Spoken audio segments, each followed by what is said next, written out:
Yo, yo, yo. What up, what up? It's the homie Mac, music, art, culture, knowledge. Each one teach one. Reporting live from the Dogon. Dogon, thumbs up, give me the likes. Thumbs up, give me the likes. This is another session of MACK Minutes.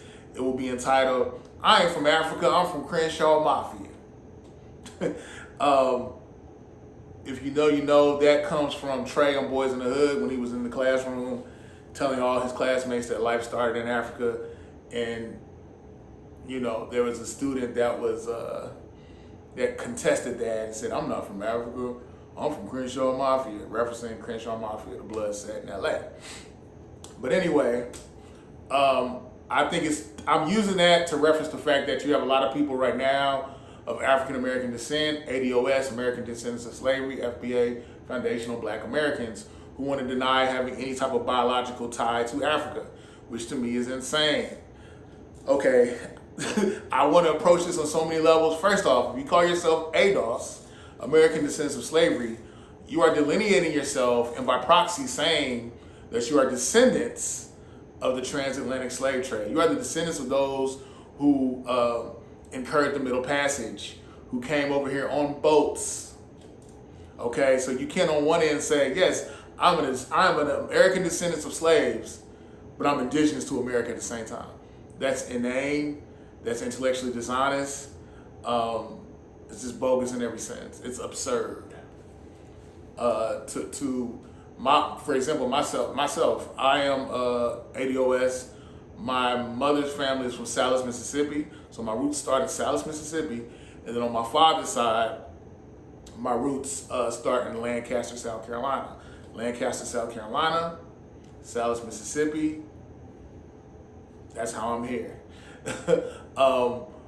I am the descendant of those that encountered the Middle Passage. I am a descendant of those who survived the transatlantic slave trade. And that's what my dad would always tell me on my worst days. Remember, you come from strength. The fact that you're still here, the fact that your genetic material, like you survived, you're a descendant of survivors. You know, I take pride in that. And I know we don't want to just survive, we want to thrive, but to know that I am the progeny of people that took the worst fall. And at the end of the day, whatever I encounter during the day, me and God can handle it. We're going to get through it. Okay, so where do I start? There's so much I want to say. You have something called the out of Africa theory. Because I know everybody said, you got people out here now saying life didn't start in Africa, which is bogus. Bogus. That is intellectual violence. That is propaganda to say that life itself did not start in Africa. Somebody told me a white supremacist created that narrative. Now we do know that Africa itself was not named Africa by Africans or those that were indigenous to the continent. They called it Alkebulan. Africa is a European word from my understanding. If anybody wants to expound on that in the comments, but I'm gonna keep going. Out of Africa theory. So basically, we know that the oldest human remains were in Africa, the first civilizations were in Africa. People migrated from Africa to other places like Europe, Asia. And we know that climate impacts genetics. And after a while, your genes adapt to the climate. For example, Africa, you know, the closer you are to the sun, the equator, the hotter it is. Okay, so the weather created the phenotype, the Negroid phenotype, the African, that gave us our dark skin, gave us coarse hair, gave us thick lips, gave us broad nose. Okay, that is something that was that is a genetic evolution in correspondence with the weather. Okay, and this is millions of years of evolution. Hundreds of thousands, hundreds of thousands go towards millions of years of evolution. To be indigenous means to flow naturally. North America did not have the climate to create the phenotype that is Negroid. The weather did not, the weather would not even create our skin complexion, our facial features. That was not present in North America.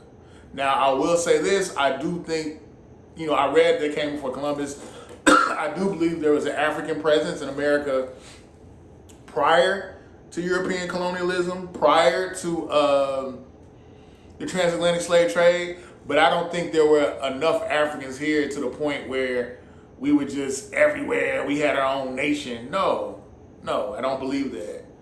But I do think there was an African presence. Yeah, there are Africans in Asia. There are Africans in Europe. So North America would be no different. We are the original people of this planet. The maker, owner, plus sole controller. But that's a whole nother conversation. We are the original people, the original man, original woman. So yeah, to deny Africa to me is insane. As Dr. John Henrik Clarke would say, Africa has always been culturally rich. Africa has always been spiritually rich. So many people have stolen from Africa, from the people to the philosophies to the sciences. Africa has always been a gift to the world. I consider Africa the infinite. And it really breaks my heart to see how Africa is being raped, has been and still is currently being raped and pillaged by foreigners. And I get it, Africa is not a country, it is a continent, but collectively on African soil, there has been much economic violence against the continent, much spiritual violence against the continent. In so many other ways, Africa has been looted and plundered. Okay, watching the World Cup, seeing, like I said, Africa is Africa is a gift to the world. Look at the World Cup. You look at France's team. You look at a lot of the teams in Latin America. They have those that are descendants of Africans on those teams, and I just think Africa has always been a gift to the world. There are three phenotypes: Negroid, Caucasoid, Mongoloid. Negroid, me, black. I know some people are against the term black, but I'm saying a Negroid phenotype. My nose, dark skin, broad lips, large nose, broad lips, dark skin, coarse hair. Then you have the Caucasoid phenotype.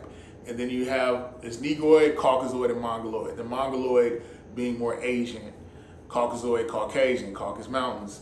Some people don't like using phenotypical expression to identify people, but to me it's the best way to outwardly identify somebody. And we do know that race itself is not a biological reality. We know that race is a man-made concept because we know genetic variations are gradual across humans. So there are no subsets of human beings. We are the same species. There's no species A, species B, so on and so forth. There is no delineation. We are the human race. We are one species, okay? Race, in a lot of ways, I think, was created by Europeans to create a system to subjugate people, to control people even. But that's a whole nother conversation. Back to what I'm talking about, the matter at hand.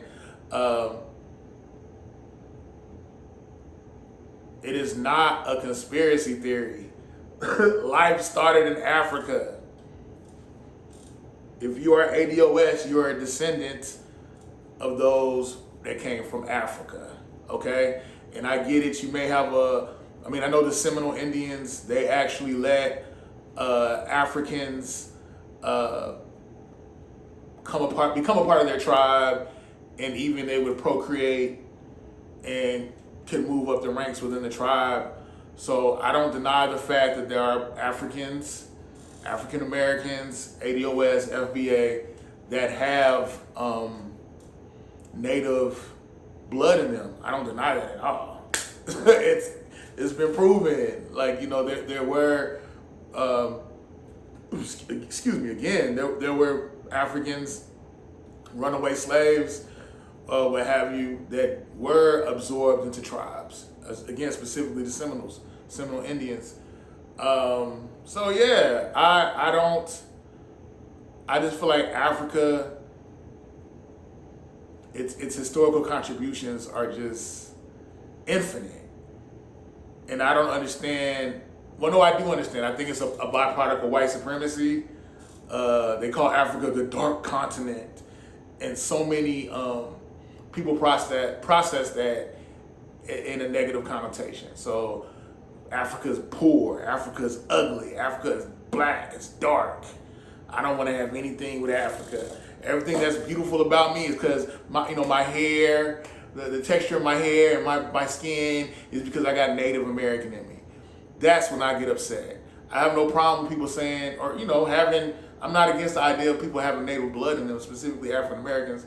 But when everything that is beautiful about you, everything that's attractive about you, you contributed because you have Native ancestry, I think that's self-hate.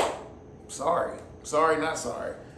You're black and beautiful. Black is beautiful. Black doesn't need to be, black is beautiful all by itself. It doesn't need to be mixed with something to be beautiful. Okay? And I'll argue that to the death. But yeah, I'm not from Africa, I'm from Crenshaw Mafia. I just want us to stop denying Africa. I've heard African Americans say they're from Mars, they're from the planet Risk, that they're indigenous, that they have no ties to Africa, not biologically, spiritually, no way. So, and it's crazy to me. It's crazy to me. And I think it's self-hatred. I think a lot of people, not even just self-hatred, I think a lot of it is ignorance. Know the ledge, wise the dome, read. I suggest one book you could check out is Civilization or Barbarism by Sheikh Anta Diop. You can check out Christopher Columbus and the African Holocaust by Dr. John Henrik Clarke. What are some other books? Those two are the ones that come to mind right now. You also might want to check out The Myth of Race by, I can't remember the guy's name. But the book is called The Myth of Race. I hate that I can't remember his name. It's a great book. Book review for that coming soon too. Yeah. I don't deny Africa. I don't deny the motherland. Africa, the cradle of civilization. Each one teach one. Peace and love. Signing out from the Dogon.